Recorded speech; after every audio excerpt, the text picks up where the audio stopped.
Baik, anak-anak semuanya, dalam kesempatan ini kita akan membahas, atau di pertemuan kedua ini kita akan membahas tentang sifat negara, kemudian bentuk kenegaraan, fungsi negara, tujuan negara Republik Indonesia.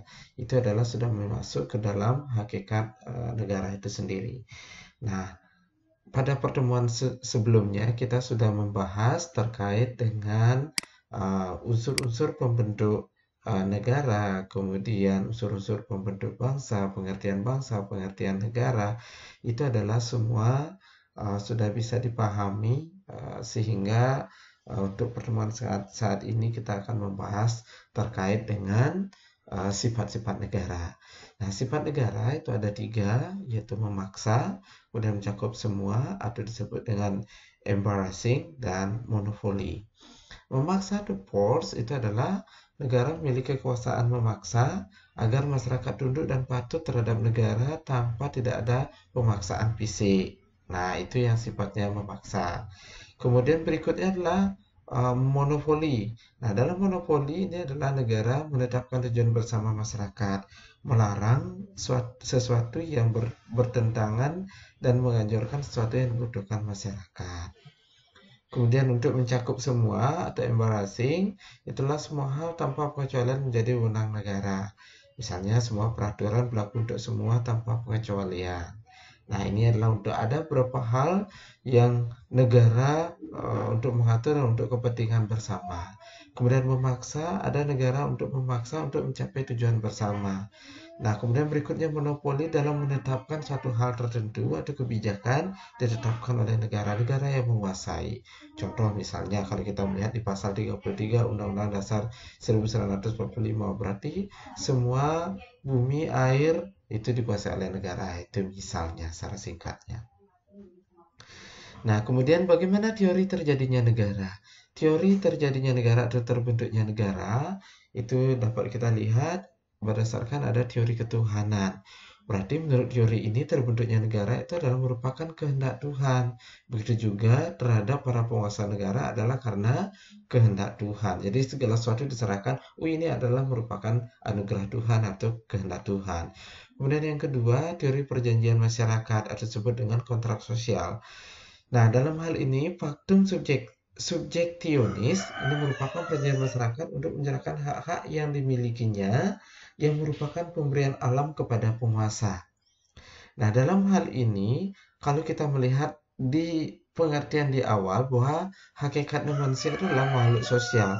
Jadi manusia tidak bisa hidup sendiri. Nah, dalam hal ini terjadi hubungan antara masyarakat satu masyarakat yang lain untuk membentuk yang namanya perjanjian yang nantinya akan yang diatur oleh seorang penguasa dan disebut dengan negara. Nah, kemudian berikutnya ada teori kekuasaan. Teori kekuasaan itu terbentuk karena dengan kekuasaan seorang dapat memaksa kehendaknya pada orang lain. Nah, ini ada hubungannya dengan teori perjanjian masyarakat.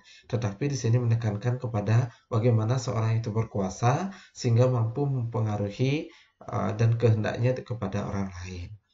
Kemudian berikutnya teori kedaulatan. Kedaulatan itu berarti kekuasaan tertinggi atau kekuasaan yang tidak terletak di bawah kekuasaan lain. Kedaulatan artinya kuasa, ada orang yang berkuasa tertinggi. Dalam hal ini itu yang tunduk, masyarakatnya tunduk kepada penguasa tersebut. Kemudian berikutnya ada teori kedaulatan Tuhan. Teori kedaulatan Tuhan berbeda dengan teori ketuhanan. Kalau kedaulatan Tuhan berarti negara dan pemerintah mendapat kekuasaan tertinggi dari Tuhan. Berarti segala sesuatunya diserahkan kepada Tuhan. Atau biasanya ini karena ada perwakilan dari ini merupakan perwakilan dari Tuhan. Jadi biasanya berhubungan dengan kerajaan. Kemudian ada disebut dengan teori kedaulatan negara. Kekuasaan tinggi dari suatu pemerintah negara bersumber atau berasal dari negara. Nah, teori kedaulatan rakyat. Nah, sejumlah orang bermufakat untuk membentuk sebuah badan yang dapat menjamin keamanan, ketentraman, serta kepentingan mereka. Ini juga berhubungan dengan tadi di perjanjian masyarakat disebut dengan kontrak sosial ini. Nah, kalau di kedaulatan rakyat ini menekankan berarti yang berkuasa itu adalah rakyatnya yang berkuasa, artinya untuk kepentingan mereka bersama. Kemudian berikutnya adalah teori kedaulatan hukum. Teori kedaulatan hukum itu yang berkuasa adalah lembaga atau orang yang berwenang mengeluarkan perintah atau larangan yang mengikat. Hukum yang punya kekuasaan tertinggi. Nah, berikutnya kita akan membahas bentuk negara dan bentuk kenegaraan. Intinya di sini pengertiannya, bentuk negara kita dapat melihat dulu itu ada 3, yaitu negara kesatuan, serikat, dan konfederasi.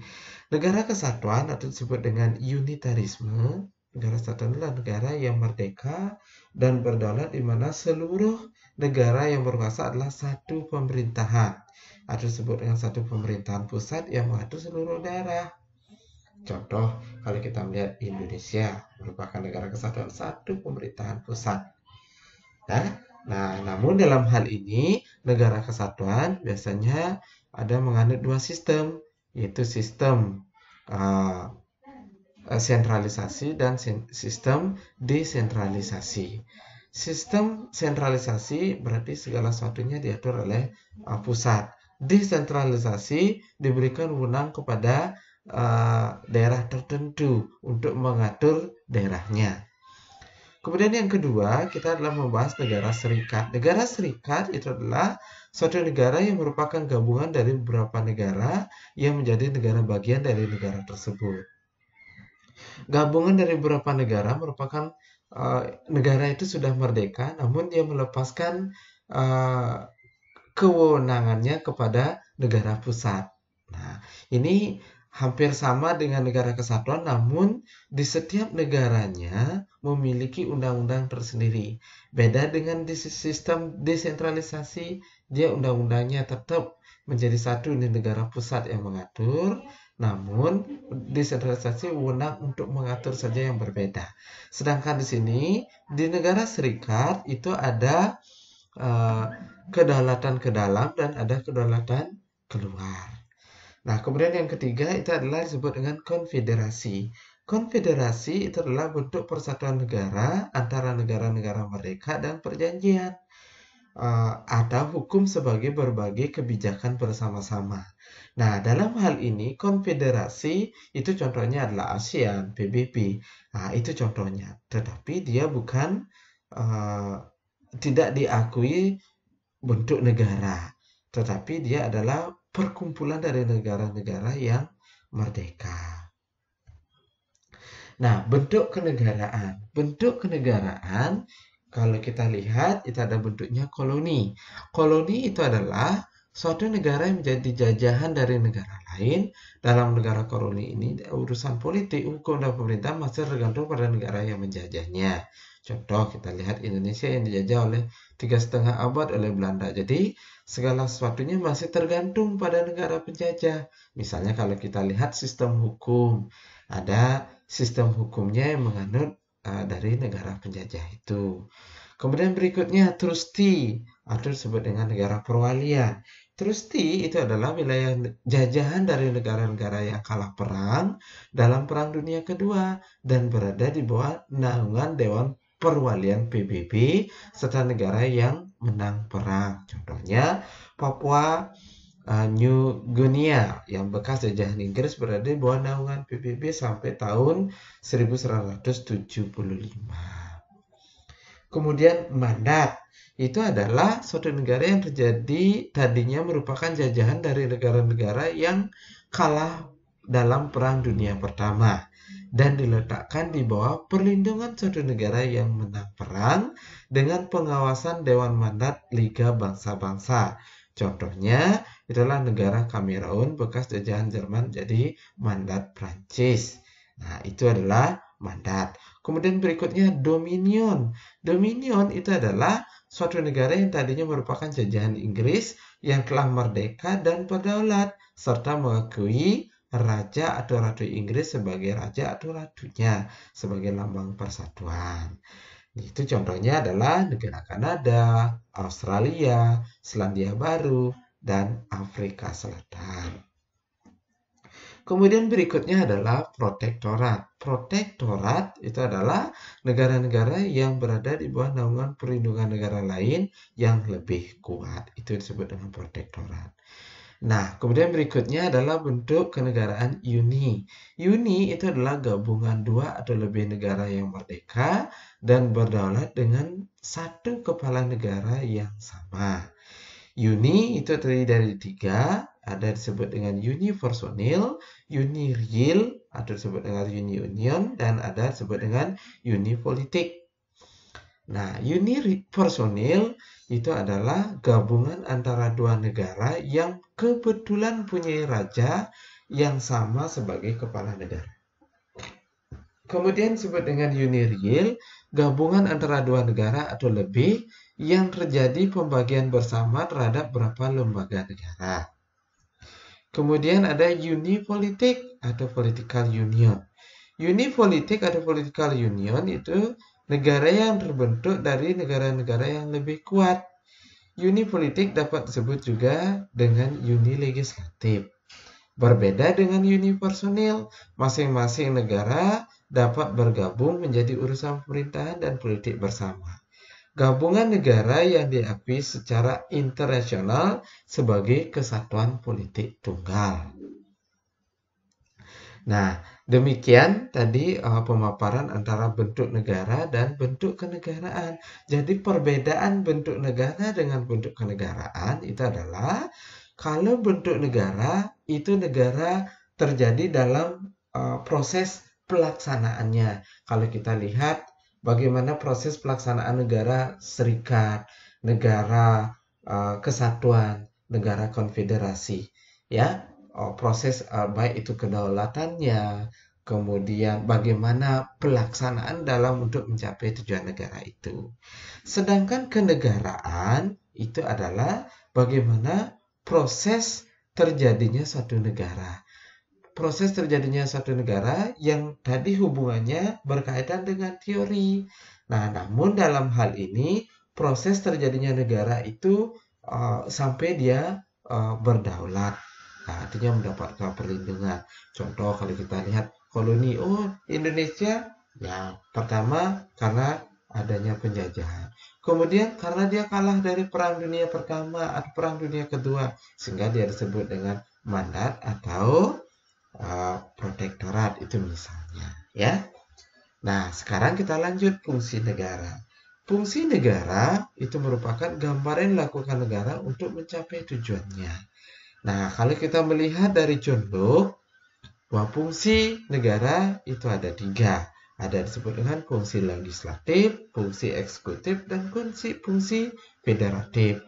Legislatif itu adalah bagaimana dia fungsinya adalah untuk membuat peraturan. Kemudian yang kedua eksekutif untuk melaksanakan peraturan. Federatif itu adalah fungsinya untuk mengurusi urusan luar negeri dan urusan perang dan damai. Kemudian berikutnya yang kedua, itu menurut Montesquieu, fungsinya terdiri jadi tiga juga, yaitu ada legislatif, eksekutif, dan yudikatif. Nah, dalam hal ini biasa disebut dengan trias politika. Legislatif itu adalah fungsinya untuk membuat undang-undang, eksekutif itu melaksanakan undang-undang, yudikatif untuk mengawasi agar semua peraturan ditaati, yang populer dengan namanya trias politika dalam hal ini. Kemudian ada menurut Miriam Budiarjo. Miriam Budiarjo dalam hal ini fungsinya adalah bagaimana melaksanakan penertiban untuk mencapai tujuan bersama dan mencegah bentrokan, mengusahakan kesejahteraan dan kemajuan rakyatnya. Kemudian yang kedua adalah pertahanan untuk menjaga kemungkinan serangan dari luar. Dan yang ketiga adalah menegakkan keadilan melalui badan-badan pengadilan. Kemudian menurut Thomas Aquino dan Agostino, bahwa fungsi negara itu adalah untuk mencapai penghidupan dan kehidupan aman dan tentram dengan taat kepada dan di bawah pimpinan Tuhan. Itu pimpinan negara menjalankan kekuasaan negara hanyalah berdasarkan kekuasaan Tuhan yang diberikan kepadanya. Itu fungsi negara menurut para ahli. Nah, fungsi negara secara umum dapat kita lihat ada 4, yaitu fungsi pertahanan dan keamanan, Kemudian ada fungsi pengaturan dan keadilan, fungsi keadilan, dan fungsi kesejahteraan dan kemakmuran. Fungsi pertahanan dan keamanan, kalau kita lihat dari 16 negara, harus melindungi elemen negara, orang, wilayah, dan pemerintahan dari segala ancaman, hambatan, dan gangguan, serta tantangan lain yang berasal dari internal maupun eksternal. Contohnya adalah penjaga militer perbatasan negara. Kemudian fungsi pengaturan dan pengadilan. Fungsi negara membuat sebuah peraturan perundang-undangan guna untuk menjalankan kebijakan dengan adanya landasan yang kuat untuk membentuk tatanan kehidupan bermasyarakat, berbangsa, dan juga bernegara. Kalau fungsi keadilan adalah berkewajiban untuk melakukan keadilan di depan hukum tanpa diskriminasi atau kepentingan tertentu. Contohnya adalah seseorang yang melakukan satu tindakan kriminal dihukum terlepas dari polisi atau jabatan. Kemudian yang keempat adalah fungsi kesejahteraan dan kemakmuran. Negara untuk mengeksplorasi sumber daya alam yang dimiliki untuk meningkatkan taraf hidup masyarakat menjadi lebih makmur dan sejahtera. Itu fungsi negara secara umum. Kemudian ada tujuan negara. Tujuan negara, nah, kalau kita melihat dari para ahli ada Lord Sanyang, kemudian Niccolo Machiavelli, kemudian Dante Alighieri, kemudian ada Plato, kemudian ada Roger H. Solteu, kemudian Harold Jelaski. Nah, kemudian kalau kita melihat definisinya, Lord Sangyang bahwa menyatakan tujuan negara itulah untuk mencapai kekuasaan negara dengan cara rakyat dan negara harus berbanding terbalik. Bila negara ingin kuat dan sejahtera, maka rakyat harus lemah, miskin, dan bodoh. Itu menurut Lord Sangyang. Kemudian Niccolo Machiavelli, kuasa negara dengan cara menitikberatkan pada sifat pribadi raja agar dapat cerdik seperti kancil dan menakut-nakuti rakyatnya seperti singa. Ini hampir mirip ya. Kemudian menurut Dante, nah di sini perdamaian dunia dengan cara membentuk suatu negara di bawah satu imperium dunia, raja atau kaisar. Kemudian ada menurut Plato, itu adalah untuk memajukan kesesuaian manusia baik sebagai makhluk individu maupun sosial. Kemudian Roger Solteu memungkinkan rakyatnya untuk berkembang serta mengungkapkan daya cipta yang sebebas-bebasnya. Kemudian ada Harold Laski menciptakan keadaan yang di dalamnya rakyat dapat mencapai keinginannya secara maksimal. Kalau kita melihat dari pendapat para ahli ini, bahwa tujuan negara itu tergantung karakteristiknya. Bagaimana bentuk negara itu? Nah, itu sebenarnya, ya. Nah, kalau kita melihat NKRI, yang mana kita akan anut, gitu ya. Di sana adalah tujuan NKRI secara rinci itu terdapat dalam Undang-Undang Dasar Negara Republik Indonesia. Tepatnya itu adalah di alinea keempat. Melindungi segenap bangsa Indonesia dan seluruh tumpah darah Indonesia. Memajukan kesejahteraan umum, mencerdaskan kehidupan bangsa, serta ikut melaksanakan ketertiban dunia yang berdasarkan kemerdekaan, perdamaian abadi, dan keadilan sosial. Kalau kita melihat di sini, pasti tertuju kepada hampir seluruh definisi ini. Nah, kenapa? Satu, kalau kita melihat Lord Sangyang Parti ada kita melihat sifat negaranya. Di sana ada memaksa. Yang mana kita memaksa? Ya, pasti ada kebijakan tertentu yang harus dipaksa rakyatnya harus mengikuti. Termasuk juga Niccolo Machiavelli.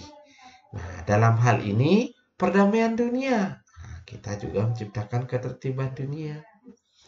Kemudian untuk menciptakan kesusilaan. Kemudian mengungkapkan daya cipta yang sebebas-bebasnya.